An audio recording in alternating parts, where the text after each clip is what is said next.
Admiral Zektar leaned back in his command chair, his forearms crossed as he studied the display screen. The target was perfect, a lone human cargo ship drifting through the Kepler void like a wounded animal. His scanner operator, a nervous Trilak named Voss, had detected the vessel 3 hours ago. Since then, they had been tracking it from a safe distance. "Show me the scan results again," Zektar ordered. The main screen lit up with technical data. The human ship called itself the Resilient Dawn. It was big, about 800 meters long, but the scans showed it was mostly empty cargo space. The energy signatures were weak, only basic shields, a few small weapon systems that looked like toys compared to Vexakari military hardware. "How many crew members?" Zektar asked. 32 life signs, Admiral," Voss replied. "All human. No other species detected." Zektar's mandibles clicked together in what passed for a smile among his people. 32 humans against his 3 assault cruisers and their crews of over 400 Vexkari warriors. It would be like hunting grass-eaters with plasma cannons. The Vexkari Syndicate had been raiding ships in this sector for almost 20 standard years. They knew how to pick their targets. Merchant vessels were always the best choice. The crews were small, lightly armed, and usually surrendered quickly when faced with overwhelming force. Most species in the galaxy were smart enough to give up when they could not win. Humans were new to galactic society. They had only made contact with other species about 50 years ago. Their technology was primitive compared to the older civilizations. Their ships looked clunky and inefficient. Their weapons were simple projectile throwers and basic energy beams. Most pirates considered them easy prey. "What cargo are they carrying?" Zektar asked his intelligence officer, a thin Vexkari female named Sekra. "Unknown, Admiral. Their cargo bays are sealed with some kind of interference shielding. But intelligence reports say human ships usually carry rare earth metals and primitive electronics. Both fetch good prices on the black market." Zektar nodded. Rare earth metals were always valuable. Even primitive human electronics had become popular curiosities among certain alien collectors. This raid could pay for ship repairs and crew bonuses for months. "Signal the other ships," he ordered. "We move in standard formation. The Bloodfang takes the lead. Shadow Strike flanks from starboard. We come in from port. Surround them before they can run." His communications officer sent the orders. On the tactical display, Zektar watched his 3 ships move into position around the human vessel. Each of his cruisers was twice the size of the human ship and carried enough firepower to destroy it completely. But destruction was wasteful. Live prisoners could be sold as slaves. Intact cargo was worth more than scrap metal. The human ship seemed to notice them now. Its energy output increased slightly as they brought their engines online. But they made no attempt to flee. Either they were very brave or very stupid. "Open a channel," Zektar commanded. The view screen flickered and showed the bridge of the human ship. A female human sat in the captain's chair. She had dark hair tied back and wore a simple blue uniform. Her face looked tired but calm. Behind her, other humans worked at control stations. "This is Admiral Zektar of the Vexkari Syndicate," he announced. "Your ship is surrounded. Cut your engines and prepare to be boarded. Surrender now and your crew will not be harmed." The human captain stared at him for a long moment. Then she sighed and rubbed her forehead with one hand. "This is Captain Elena Rodriguez of the Terran vessel Resilient Dawn," she said. Her voice sounded tired. "Admiral, we're just a cargo hauler trying to make an honest living. We don't want any trouble." "Then you will surrender?" Zektar asked. Rodriguez looked around her bridge at her crew. Several of them nodded at her. She turned back to the screen. "What choice do we have?" she said. 3 military ships against 1 cargo hauler. The math is pretty clear. Zektar felt pleased. This was going exactly as planned. Most species recognized the reality of impossible odds and gave up without a fight. It saved time and reduced casualties on both sides. "Wise choice, Captain Rodriguez. Cut your engines and lower your shields. Prepare docking bays for our boarding parties. Any resistance will be met with lethal force." "Understood," Rodriguez said. She gestured to one of her crew members. "Cutting engines now. Shields are down. Docking bays 2 and 4 are opening." The channel closed. On his tactical display, Zektar could see the human ship's energy signatures dropping as they shut down their systems. Perfect. This would be over in less than an hour. "Prep 3 boarding teams," he ordered his security chief. "Full combat gear. Take the bridge first, then secure the cargo holds. I want an inventory of everything valuable on that ship. Yes, Admiral, the security chief replied. Zektar watched as 3 assault shuttles launched from his ships. Each shuttle carried 20 Vexkari warriors in full combat armor. 60 warriors total, more than enough to control 32 human crew members. His communications officer spoke up. Admiral, the human ship is broadcasting on an open channel. Put it on speakers. The bridge filled with strange sounds, human voices singing in harmony. The melody was slow and mournful, but there was something underneath it that made Zektar's skin crawl. It sounded like a funeral song, but also like a war cry. What are they doing? Voss asked nervously. Probably some human religious ritual, Sekra said. Many species pray to their gods before they die. Zektar nodded. That made sense. Humans were known to be religious. They probably thought their gods would protect them somehow. Primitive thinking, but harmless. The first shuttle reached the human ship and docked with a soft clang that echoed through the hull. Then the second shuttle attached to a different docking port. The third followed moments later. Boarding teams report successful docking, his security chief announced. Beginning entry procedures now. On the tactical display, Zektar could see small icons representing his warriors as they moved into the human ship. Everything was proceeding normally. In a few minutes, they would have control of the bridge and cargo holds. Then they could begin the real work of stripping the ship of anything valuable. The human singing continued. It was getting louder now and more voices had joined in. The melody had changed too. It was still mournful, but now it had an edge of defiance, like they were daring death to come for them. Boarding Team Alpha reports entry into the ship, the security chief said. They are moving toward the bridge now. Zektar settled back in his chair and waited for the inevitable reports of success. This was routine now. He had done it dozens of times before. Board the ship, secure the crew, inventory the cargo, transfer everything valuable to his own ships. Simple and efficient. The human singing reached a crescendo and then stopped abruptly. The silence that followed felt heavy and ominous. Boarding Team Alpha. Report status. The security chief called into his communicator. Static answered him. Alpha Team, please respond. More static. Zektar felt the first flutter of unease in his stomach. But surely it was just a communication problem. Human ships use different frequencies. That had to be it. Try a different channel, he ordered. The security chief adjusted his equipment and tried again. Still nothing but static and distant echoes. That was when the screaming started. The screaming lasted for exactly 12 seconds before it cut off into static. Admiral Zektar stared at his communications panel, mandibles clicking nervously. In 20 years of raiding, he had never heard anything like those sounds. They were not the screams of beings in pain. They were something else entirely. Something that made his combat-hardened warriors sound terrified. Boarding Team Beta respond immediately. His security chief barked into the communicator. Beta here, came the reply. The voice was shaky. We're in some kind of cargo bay. It's huge, really huge, and dark. The humans have turned off most of the lights. Proceed to your objectives, the security chief ordered. Link up with Alpha Team at the bridge. Sir, we can't raise Alpha Team. And there are strange noises coming from deeper in the ship. Sounds like heavy machinery. It's a cargo ship, Zektar interrupted. Of course there's machinery. Stop wasting time and secure your sector. There was a pause. Then Beta Team's leader spoke again, and now his voice carried a note of panic. Admiral, something's wrong here. We found Alpha Team's entry point. There's blood on the walls. Blue blood. Our blood. And the airlock has been welded shut from the inside. Zektar felt his heart skip a beat. Vexkari blood was indeed blue. But how could 32 humans overwhelm 20 of his best warriors so quickly? It was impossible. Gamma Team, what's your status? The security chief demanded. We're moving through some kind of maintenance corridor, came the reply. It's really narrow. We can only go single file. The humans seem to know this ship really well.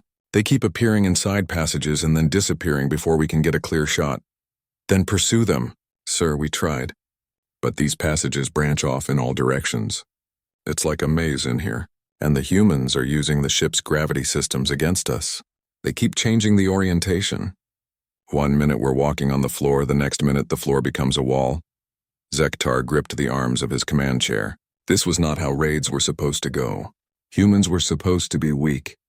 They were supposed to surrender quickly when faced with superior force. They were not supposed to fight back like this. All teams regroup and form a defensive perimeter, he ordered. We'll blast our way through their defenses. Sir, came Beta Team's voice. We're trying to regroup, but we can't find each other. This ship is bigger inside than it looked from the outside. The corridors don't make sense. We'll be walking straight and then suddenly we're going up or down without realizing it. The main view screen flickered and suddenly showed Captain Rodriguez again, but now she was not sitting in her captain's chair. She was standing in what looked like a command center, wearing some kind of body armor. Behind her, other humans moved with quick efficiency, checking weapons and equipment. Admiral Zektar, she said, and her voice was completely different now. Gone was the tired resignation. Now she sounded alert and professional, almost cheerful. I hope your boarding teams are enjoying their tour of our ship. What have you done to my warriors? Zektar demanded. Nothing they didn't bring on themselves, Rodriguez replied. You see, Admiral, you made a classic mistake. You assumed that because we're a cargo ship, we're helpless. You assumed that because we're human, we're weak. On his tactical display, Zektar could see his boarding team's signals moving through the human ship, but they were not moving toward their objectives. They seemed to be wandering in circles, getting separated and lost. We are a cargo ship, Rodriguez continued, but we're also a converted colony vessel.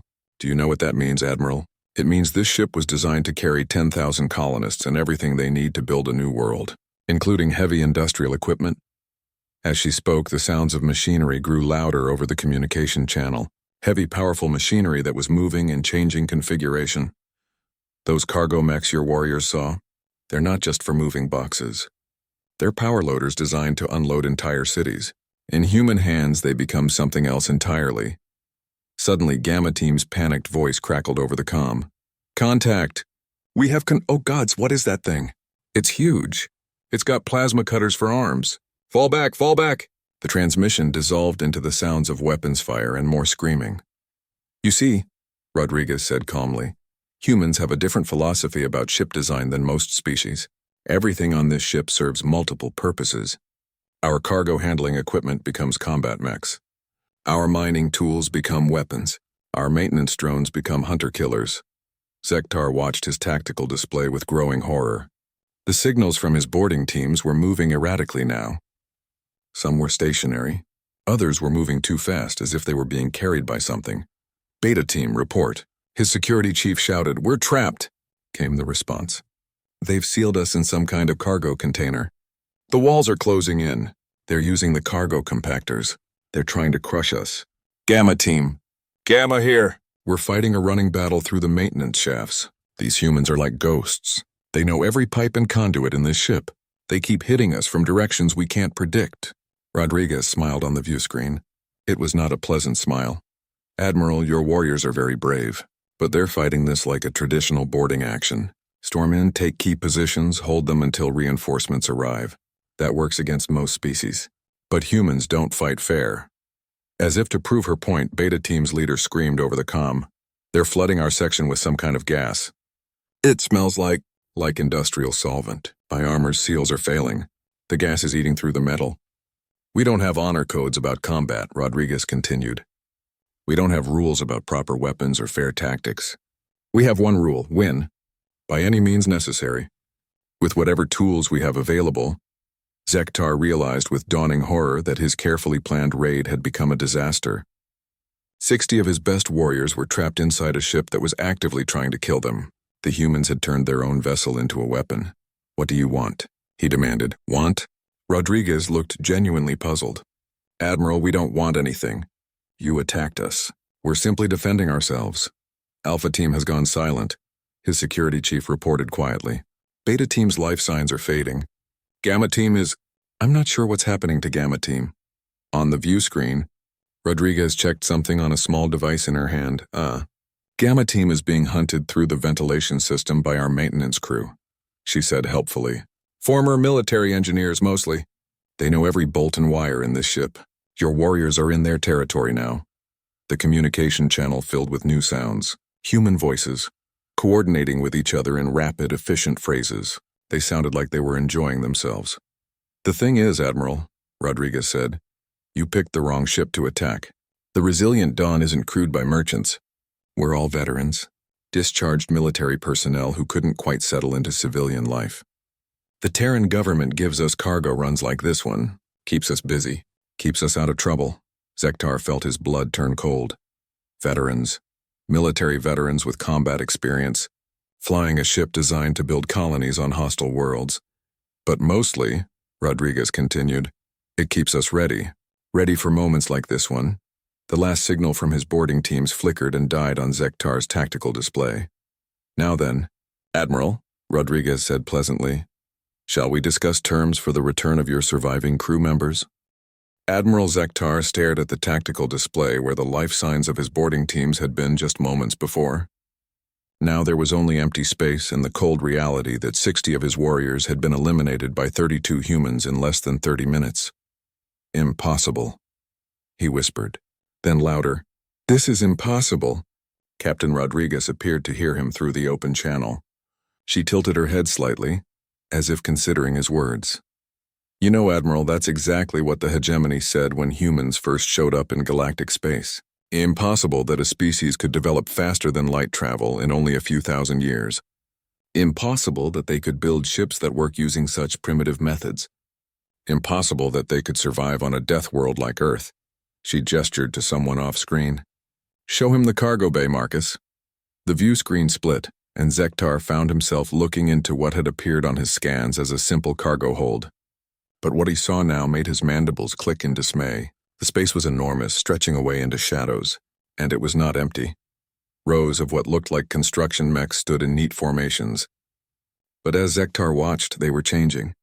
Mechanical arms reconfigured themselves, swapping cargo clamps for weapons. Industrial plasma cutters rotated into firing positions. Heavy lifting equipment transformed into mobile weapons platforms. Colony ships carry everything needed to build a civilization from scratch, Rodriguez explained. That includes heavy construction equipment, mining gear, and industrial fabrication units.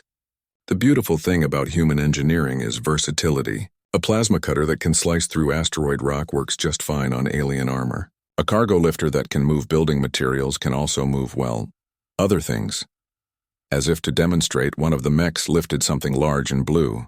It took Zektar a moment to realize he was looking at Vexkari combat armor. Empty combat armor. The first rule of human combat engineering, Rodriguez continued, is that every tool is a weapon if you use it right. The second rule is that every space serves multiple purposes. The cargo bay view shifted, showing what had seemed like storage areas. But now Zektar could see they were opening up, revealing launch tubes. Dozens of them. Are mining drones, Rodriguez said, designed to survey asteroid fields and identify valuable mineral deposits. Very fast, very maneuverable, and very easy to reprogram for different kinds of surveying. The launch tubes activated. Hundreds of small objects shot out into space like a metallic swarm. They moved with perfect coordination, spreading out in a complex pattern around Zektar's ships. What are they doing? His navigation officer asked nervously. Surveying, Rodriguez answered as if she could hear him. Learning everything about your ships. Armor thickness, weapon positions, engine configurations, life support systems. They're very thorough. Zektar realized with growing alarm that his ships were now surrounded by a cloud of human drones.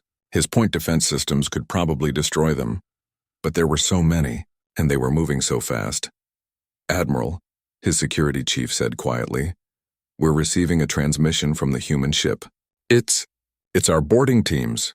Put them on screen. The view screen changed again. Now it showed a group of Vexkari warriors sitting in what looked like a clean, well-lit room.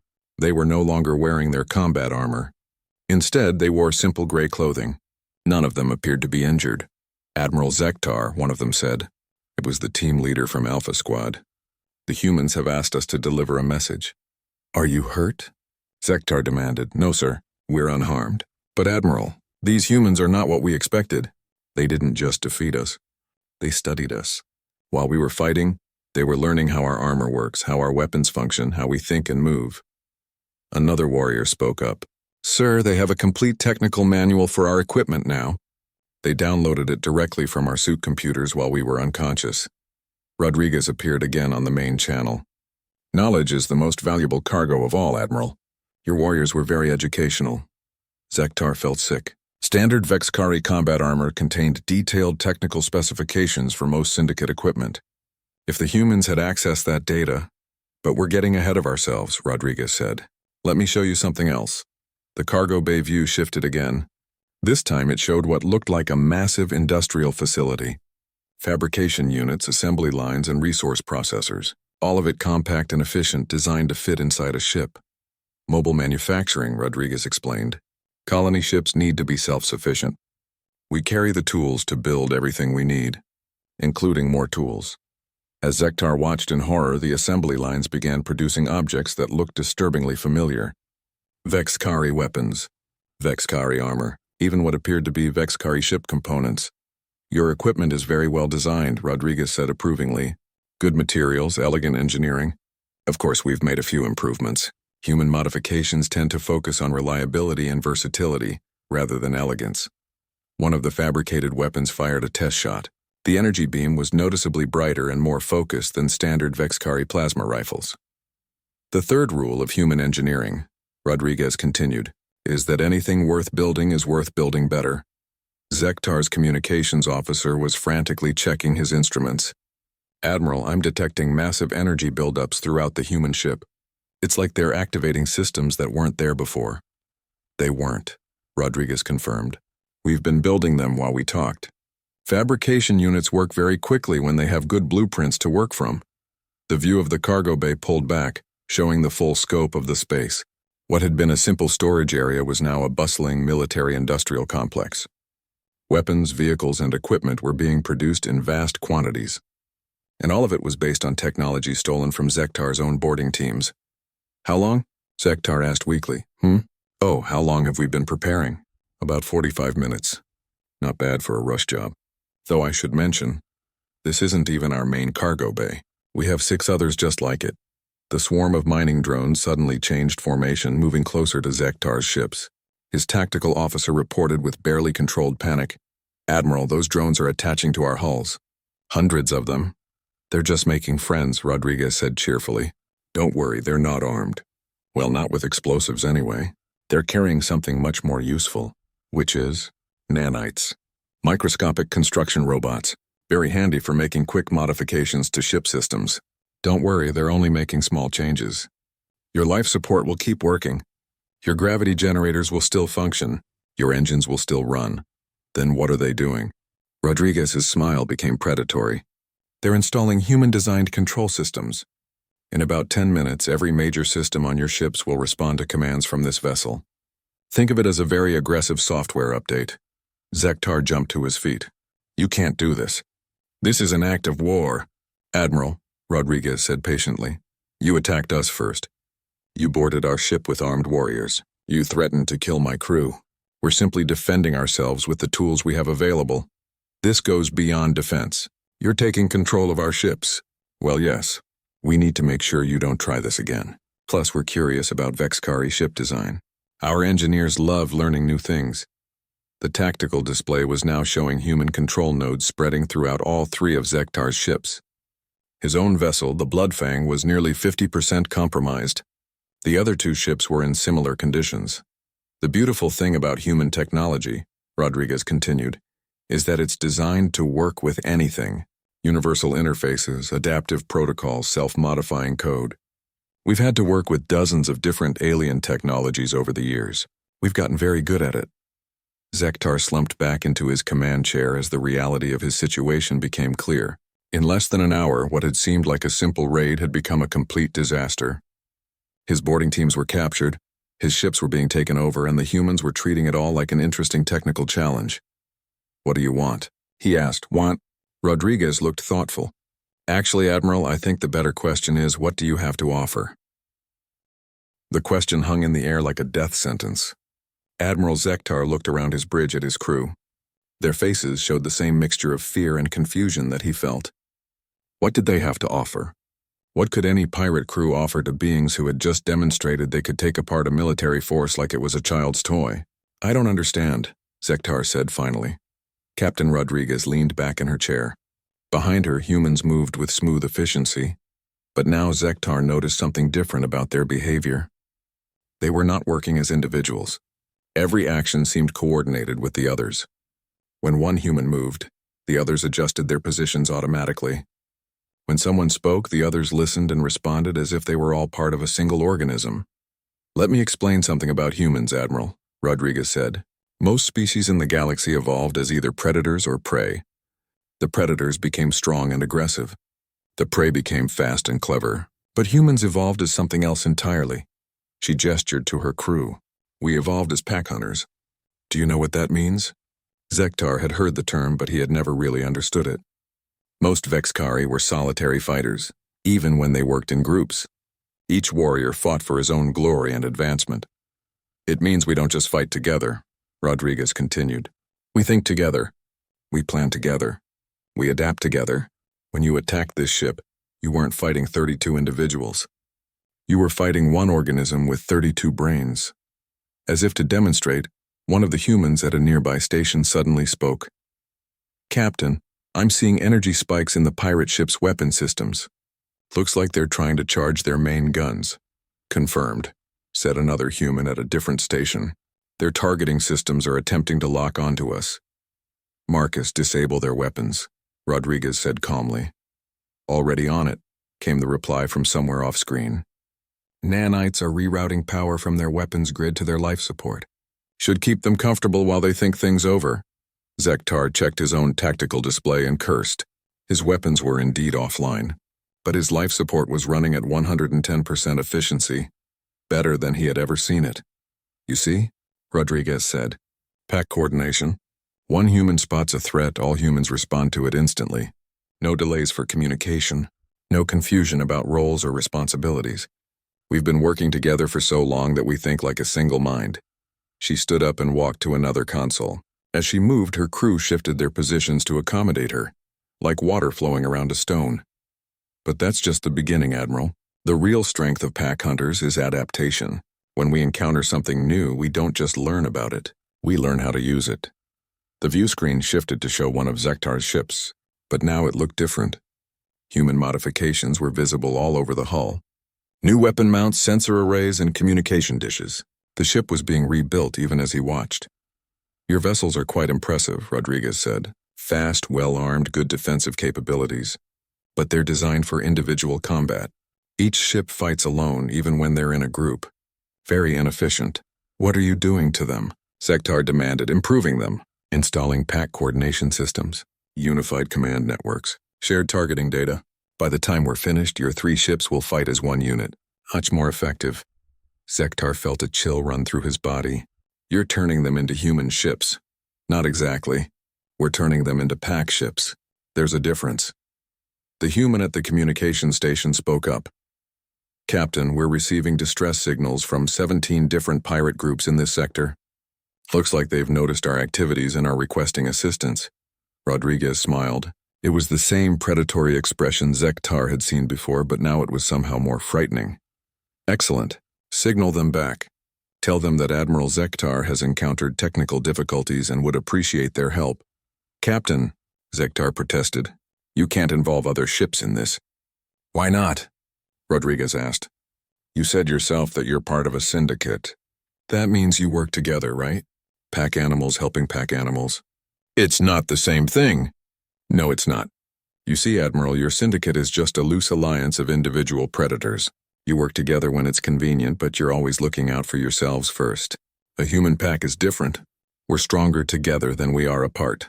The communications officer spoke again. First response is arriving. Single light cruiser. Designation Void Stalker. Captain identifies herself as Kexera of the Blood Moon clan. Perfect. Marcus, are the modifications to Admiral Zektar's ships complete? Just finished, Captain. All 3 vessels are now operating under unified command protocols. Zektar watched in horror as his ships began moving without his orders. They were taking up new positions, forming a tight formation that would allow them to concentrate their fire and share defensive coverage. What have you done? He whispered. We've made you more efficient, Rodriguez said. Your ships are now operating as a pack unit. Shared sensors, coordinated weapons, unified command structure. They'll fight much better this way. But I'm not giving those orders. No, your ship's new AI systems are, based on human pack tactics, but customized for Vexkari equipment and crew capabilities. Don't worry, you can override them if you really need to, but I don't think you'll want to. The arriving pirate ship appeared on the tactical display. It was larger than any of Zektar's vessels with heavy armor and impressive weapons. Under normal circumstances, it would be a formidable opponent. Captain Kexara, Rodriguez said as the communication channel opened. Thank you for responding to our distress call. The screen showed a scarred Vexicari female with cybernetic implants covering half her face. Admiral Zektar, what is your status? Our sensors are detecting unusual energy signatures from your ships. Actually, Rodriguez interrupted, Admiral Zektar is currently indisposed. I'm Captain Rodriguez of the Resilient Dawn. We've been having a fascinating discussion about tactical coordination. Kexara's eyes narrowed as she spotted Rodriguez on the transmission. Human, I should have known. Zektar, you fool, how did you let these primitives get the upper hand? Primitives? Rodriguez looked genuinely amused. Captain Kexara, you're about to learn something very important about human tactical doctrine. And what would that be? When you attack one human, you attack all humans. The Resilient Dawn fired no weapons. Instead, Zektar's 3 ships suddenly moved as one, their combined firepower focusing on the Voidstalker with devastating precision. The coordinated attack overwhelmed the larger ship's shields in seconds. What? Kexara screamed. Zektar, have you lost your mind? It's not me, Zektar shouted back. The humans have taken control of my ships. But that was not entirely true, and he knew it. The attack patterns his ships were using were perfect combinations of Vexcari tactics and human coordination. His crews were following the AI suggestions because they could see how much more effective they were. This is impossible, Kexara raged. 3 ships cannot move that precisely. They can when they're thinking with one mind, Rodriguez said calmly. That's what pack coordination means, Captain. Perfect unity of purpose and action. The Voidstalker returned fire, but its attacks were uncoordinated and desperate. Zektar's ships moved like dancers, each vessel covering the others, their defensive fire creating an impenetrable barrier. Surrender now, Captain Kexara, Rodriguez offered. Your ship is outmatched. But if you surrender, we promise you'll learn something valuable. Never, Kexara snarled. Blood Moon Clan does not surrender to anyone. Your choice, Rodriguez said sadly. Admiral Zektar, please disable Captain Kexara's ship. Try not to damage it too badly. We'll want to study it later. Zektar found himself giving the orders without thinking about it. His ships moved with perfect precision, targeting the Voidstalker's engines and weapons. Within minutes, the larger vessel was dead in space. Excellent work, Rodriguez said. Now shall we discuss what happens next? 2 hours later, Admiral Zektar sat in what had once been his own conference room, staring at the table where 17 different pirate captains appeared on holographic displays. Word had spread quickly through the syndicate networks. When pirate ships stopped responding to calls, other pirates came to investigate. When those ships also went silent, even more came looking for answers. Now the entire sector was watching as Captain Rodriguez calmly explained the new reality. Gentlemen, ladies, and non-binary beings, she said pleasantly, thank you all for coming. I know this is unusual, but I wanted to address some misconceptions about humans that seem to be common in your organizations. Captain Kexara, whose ship now hung powerless next to Zektar's fleet, snarled from her display. Human, release our ships immediately. The entire syndicate will hunt you down for this. Actually, Rodriguez replied, that's exactly what I was hoping you'd say. You see, you've all made the same mistake that Admiral Zektar made. You think humans are weak because our technology looks primitive. You think we're easy targets because we're new to galactic society. She gestured to someone off-screen.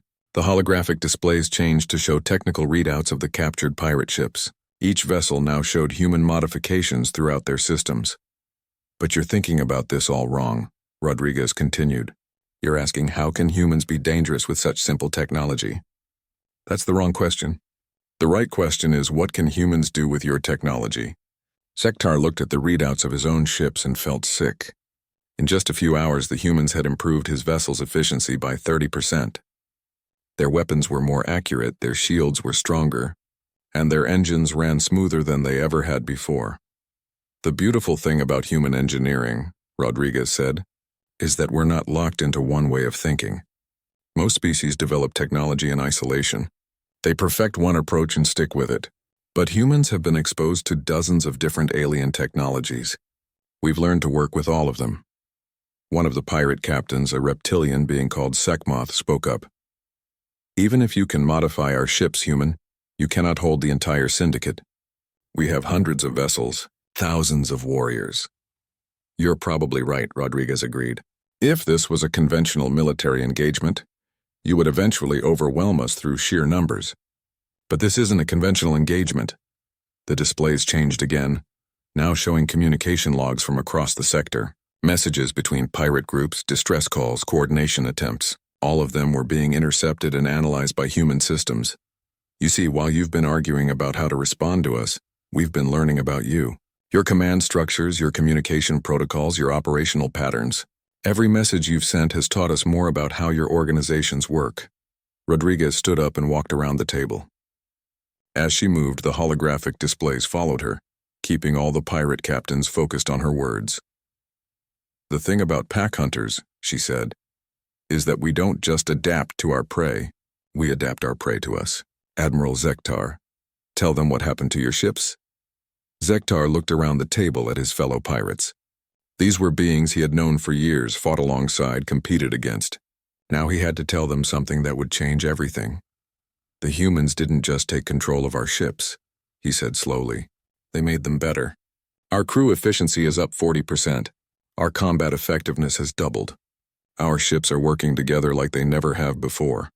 And how does that make you feel, Admiral? Rodriguez asked. Zektar was quiet for a long moment. Then he said something that surprised even himself. I don't want to go back to the old way. Several of the pirate captains began shouting at once, but Rodriguez held up a hand for silence. That's the real weapon, you see, not the technology, not the tactics, not even the pack coordination. The real weapon is improvement. We don't just defeat our enemies, we make them better. And once you've experienced what it's like to be truly efficient, truly coordinated, truly effective, it's very hard to go back to chaos. Captain Kexara's image flickered with rage. You're trying to convert us, turn us into humans. Not at all, Rodriguez said. We're trying to turn you into the best possible versions of yourselves.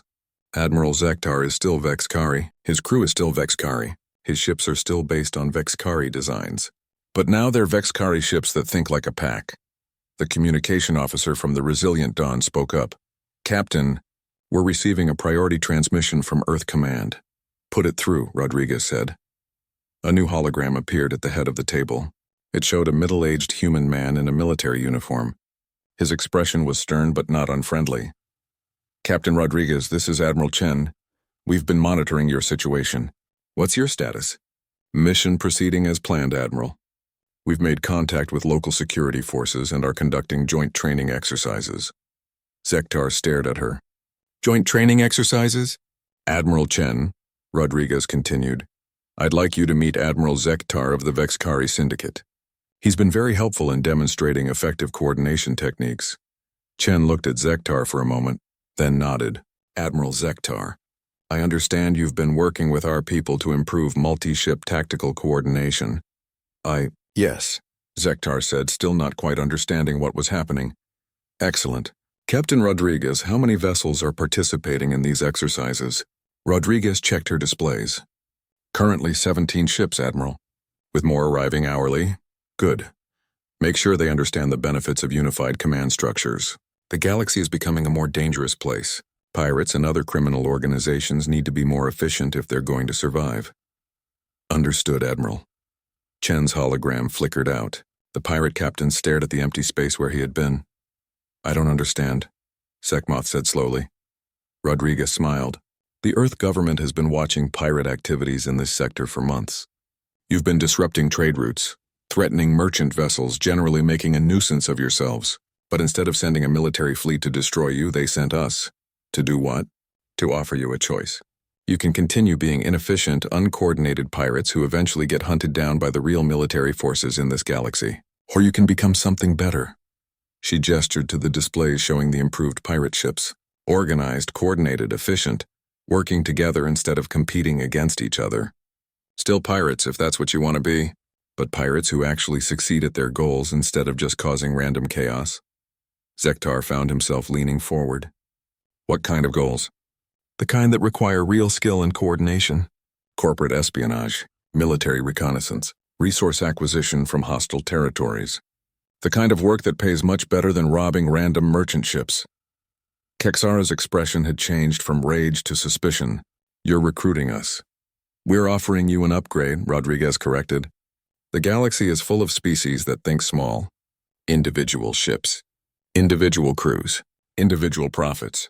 But humans think bigger. We think about fleets, about organizations, about long-term success. She looked around at all the pirate captains. The question is, do you want to remain small-time raiders who barely survive from one job to the next? Or do you want to become something that the galaxy actually has to respect? Zektar looked at his fellow pirates. He could see the same thoughts on their faces that were running through his own mind. The coordination between his ships had felt incredible. The efficiency gains were undeniable, and the humans were offering them a chance to be part of something larger. What would we have to do? He asked. Learn, Rodriguez said simply. Learn to work together. Learn to think beyond your next raid. Learn to be pack hunters instead of scavengers. And if we refuse? Rodriguez shrugged. Then you go back to what you were doing before. But you'll do it knowing that you could have been something better. And eventually, when you run into real military forces instead of merchant ships, you'll remember this conversation. She stood up. Take your time deciding. But remember, the humans who did this to you were just a cargo crew, veterans on a supply run. If you want to see what our actual military can do, keep attacking human ships. The holographic displays flickered out one by one as the pirate captains cut their communications. Soon only Zektar remained. Captain Rodriguez, he said finally. What was your cargo, really? Rodriguez smiled. Hope, Admiral. We were carrying hope. 3 months later, reports began circulating through galactic networks about a new kind of pirate organization operating in the outer sectors, ships that moved with perfect coordination, raids planned with military precision, and always the same message left behind. Humanity remembers its friends. The legend had begun.